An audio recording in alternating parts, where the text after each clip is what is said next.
Hey everyone, I hope you're doing well and are having a flare-free day. In today's video, I wanted to dive into preparing and what to expect for a pelvic ultrasound that is both internal and external. I wanted to dive into both on how to prepare, what you can expect, the pain threshold when it comes to the internal portion, and everything in between. In my journey for answers with a chronic condition, which ended up being endometriosis, I had more than 5 pelvic ultrasounds that included both the internal and external piece. So I have a lot of experience and I'd love to hear your experience in the comments down below if you feel safe to share. Let's dive into what a pelvic ultrasound is, why it's used when it comes to endometriosis, and then we can dive into preparation for the appointment and the actual procedures themselves. It's a medical procedure that's performed by ultrasound technicians. Healthcare providers typically want to do the ultrasound to, one, investigate if they can see endometriosis presentations, lesions, and adhesions via that imaging, but to also assess and to rule out other conditions that may be impacting the pelvic region, such as PCOS, uterine fibroids, and other conditions in that area of the human body. Pelvic ultrasounds help healthcare providers see the health of various organs, including the uterus, fallopian tubes, ovaries, cervix, and surrounding structures. Now, when it came to my own chronic illness journey and getting answers for my pelvic pain that was consistent every month, pelvic ultrasounds were typically the first line of defense that my family doctor would prescribe. Sometimes when it comes to ultrasounds, it's important to recognize that endometriosis may not show up via ultrasound or imaging. Although you have that pain and that tenderness in that area and you have symptoms related to endo, it's really key and important to know that endo may not show up because it may be hidden behind structures or pretty small on those imaging to pick up. So how can we adequately prepare for both the internal ultrasound and external ultrasound so that we feel confident and empowered before the appointment? The first is obviously to set an appointment with your medical provider on a day that works for you. If you know that work is going to be extremely busy a certain day or you have a school assignment due, maybe schedule the appointment on a day that works better for you, that you feel less stress and that you feel that you have the time to go in and do the ultrasounds themselves. The second is to have your health card or insurance card with you so that when you check in for your appointment, you are prepared and you have that documentation because they will ask for your health card for sure. The third thing that I have on hand is a water bottle. I like to stay hydrated. I like to have that sense of relief, especially if I'm feeling a little bit of additional pelvic cramping before the examination. And typically after the examination, specifically the internal portion, I do experience cramping and discomfort. So having that water bottle on hand really does help me feel more hydrated and helps alleviate a bit of the cramping that I experience. I wear comfortable clothing, so a sweater or a t-shirt and baggy sweatpants or like even PJ pants because I'm just getting in and out of the car to go to the appointment. I'm not trying to impress anybody. I just want to feel comfortable and something that's loose on my abdomen. Again, especially after the internal portion of the ultrasound, I find I get a little bit of tenderness and additional cramping. So if I'm driving myself home, I just don't want anything that's really tight fitting like jeans or leggings on my abdomen. So touching on the driving home piece, if you know that you're going to experience that cramping following the internal portion, or you're kind of just anticipating it might be painful for you, definitely have someone on hand that can either meet you at the appointment after or drive you home so that you feel comfortable and able to relax after that appointment. During my first couple of appointments for the ultrasound, I asked my healthcare provider a lot of questions beforehand. Again, this is your appointment to ask questions. They're there to help you. They're there to guide you. I know sometimes when it comes to medical providers, we have a bit of gaslighting experience and doctors not believing us, but it's so important to take that time in the appointment to ask any questions that you have ahead of time. Some of these may include, what are they looking for? What are some aftercare things that you can do to help soothe any additional cramping that comes with internal ultrasounds, and any other questions that come forward? I'd love to hear your questions that you've asked your medical provider before the ultrasounds took place in the comments down below, as it could be helpful for somebody in their journey preparing for that ultrasound. So in the Canadian context, for me, both internal and external ultrasounds are performed in the same day and setting. So I walk into that room, it's pretty dark. They just have the ultrasound technician there and a bed to lie on with the machine to check the imaging. And it's a pretty seamless procedure in the sense that I don't have to book them separately, which is really helpful. The first procedure that they always do is the external portion of the pelvic ultrasound. They have the transducer, which is just a long wand that has some cold gel on it. And they basically ask you to lift your shirt a little bit and pull your pants down to the pelvic pelvic bone. So you're not taking your pants off fully. They may ask you to, but during the external portion, they typically have asked me to just roll my pants down to the pelvic bone and lift my shirt up to the boob line so that my abdomen is visible. They then take that wand and that cold jelly and they just swirl it around and see what's going on. That portion is not uncomfortable whatsoever for me. I find it sometimes a cool sensation, so it's a bit of like a shock when they first put it on, being like, oh, that's a bit chilly. But other than that, it's not painful. What I will say when it comes to the external portion is they've always asked me to have a full bladder during the ultrasound. So an hour and a half before the procedure, I typically have to drink a lot of water so that my bladder is full. I don't know if you're the same, but every external pelvic ultrasound that I've had, I have had to have a full bladder. I've heard people in the Canadian context be turned away from the external ultrasound because they didn't have a full enough bladder. So definitely something to keep note of and to ask your provider ahead of time if they prefer you to have a full bladder or an empty bladder for the external portion. So again, that cold jelly is a bit uncomfortable and a bit of like a ooh sensation, but not painful whatsoever. The only uncomfortable portion of the external piece when they're checking the belly is that when you do have a full bladder and they go down towards the pelvic zone around your pelvic bone, it does get a bit of a, oh, am I gonna pee my pants a little bit or am I just holding it in slightly? Like it's kind of an uncomfortable feeling. You're holding in a full bladder while they're pushing down a little bit with the wand. So just a little warning ahead of time that that can be a bit of an uncomfortable feeling during the external portion. Now, relaxation techniques for the external ultrasound portion for your pelvic area.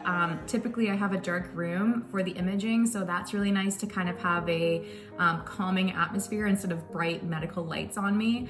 I am lying down on a bed, so I typically just count the ceiling tiles or just like look around and pretend that like I'm just in my bed, like not looking directly at the ultrasound tech, trying to decipher what's going on via their eyes. But I kind of just do deep breathing and just count to keep my mind busy. And yeah, so that's something that I do to kind of relax. So let's dive into the internal pelvic ultrasound piece. Typically for me, and during every ultrasound that I've done, the external one is typically conducted first. Again, I have that full bladder, I have that cold jelly on my tummy, and then what they do is that they pass me a napkin or a tissue and they ask me to wipe off that jelly and go to the bathroom and empty my bladder.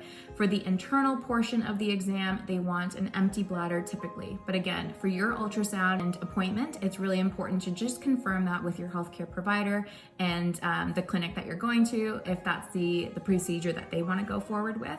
That relief is so nice, and they prepare the room while you're in the bathroom for the next ultrasound. The internal piece is a bit more daunting, especially if it's your first ultrasound that's internal. Again, they use a transducer, which is a long wand. It just looks like a little Harry Potter wand, kind of but thicker. From different experiences, they may have a plastic covering over the transducer or have it medically cleaned and sterilized before each use. And this wand will be inserted internally, so vaginally. It can be a daunting experience, especially my first time. I was like, what do I expect with the internal portion? And you can outline ahead of time that this is your first internal ultrasound and that you can ask them questions ahead of time. And you may even want to ask if you can insert it yourself so that you feel a little bit more in control of the speed and the amount of pressure that's going in internally. Especially with endometriosis, painful sex or intercourse can be a sign or symptom of endo. Even inserting a tampon can be sometimes painful, especially if it's causing cramping or additional pressure internally. So having a transducer or ultrasound machine inserted internally may cause additional discomfort and a bit of anxiety because we're used to that, like, oh, something internally is going to cause that pain. So feel free to ask the technician if you can insert it yourself, because it may feel a little bit more like you're in control of your appointment. So typically every technician that I have is a professional. They, throughout the examination, always ask if I'm doing okay, if it's too much pressure, if it's not too much pressure, and I've been so grateful for that experience. Again, you can ask that technician to kind of walk you through what they're looking at so that you can feel like you have your brain away from the pain that might be experienced. It should not be necessarily painful, but it may be uncomfortable or cause a bit of discomfort. Again, if you experience any pain or sharpness, please tell your technician, as it's important for them to know what's going on internally with your body. What I have found discomfort-wise is that I've always had right side ovarian pain, and that's always been tender around my period. It's kind of like a sharp pain. So when they kind of turn the transducer or the wand internally and touch a side that might be a little bit more tender, I do feel like there's a bit more tightness and a bit more of that piece of discomfort. And I'm just vocal about that, saying, oh, it's a bit tender there, and they kind of loosen up on that edge. But they do move the wand around quite a bit, so it can be, again, that discomfort piece. So just something to be aware of, that it might be a bit uncomfortable and the discomfort is there for sure, but I always remind myself that my health matters, and I do have to go through these experiences to get answers that I'm looking for. But it's not to say that those should be painful whatsoever. So again, be vocal with your technician, but there might be that discomfort. For both the external and internal portion, the examination may last 5 to 8 minutes, depending on the depth of things that they're looking at or the structures that they're looking at. But typically each ultrasound itself doesn't last more than 5 to 8 minutes in my experience. Now, after the internal ultrasound, they will remove the transducer slowly, and you can ask them again if you'd like to remove it yourself, or you can just kind of say if you can remove it slowly. And that's basically the end of those pelvic examinations via ultrasound. I personally feel a lot of cramping and discomfort following the internal portion, so that's the end of my examination typically. So I always have Nick or somebody to drive me home, because I just feel that cramping will for sure come on after that internal ultrasound. I take the rest of the day, if I'm able to rest and to have a warm tea or beverage or even a bath to just kind of calm myself after that somewhat nerve-wracking experience, especially when we're waiting for answers, because as we may know, ultrasound technicians may not be able to give us answers right away. They want your own family doctor or medical provider to provide those answers for you. So that's been my experience with both internal and external pelvic ultrasounds. Again, they're so important to find answers for your pelvic discomfort and pain, and to rule out things that may not be necessarily associated with endometriosis. Again, something so important to recognize is that endometriosis is, yes, it's come a long way with imaging and gaining that diagnosis, but ultrasounds itself, both the external and internal portions, may not see endometriosis presentations. Endo lesions or adhesions or stroma may be really small or difficult to see on imaging, may be hiding behind other structures in that area of the human body. So don't be discouraged if you don't get the answers that you're looking for via those ultrasound results. Sometimes if they note that they don't see anything abnormal, it doesn't mean that you don't have endometriosis. It just means that another step is needed to find answers and to receive that diagnosis. Typically, the gold standard of receiving a formal diagnosis for endometriosis is excision surgery.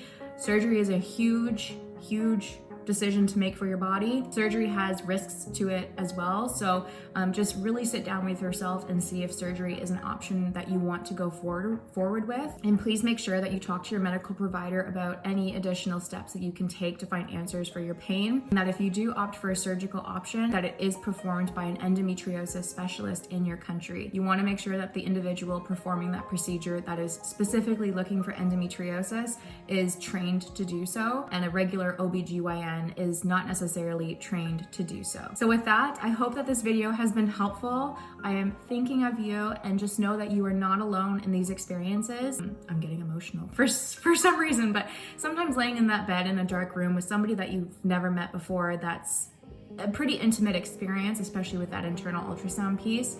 It can be daunting and it can be nerve-wracking, but know that you're not alone in that experience. I'm so incredibly proud of you for advocating for your health and for getting the answers that you deserve. Pelvic ultrasounds are one way to do that and to get answers, but please don't get discouraged if you don't receive the answers that you're looking for.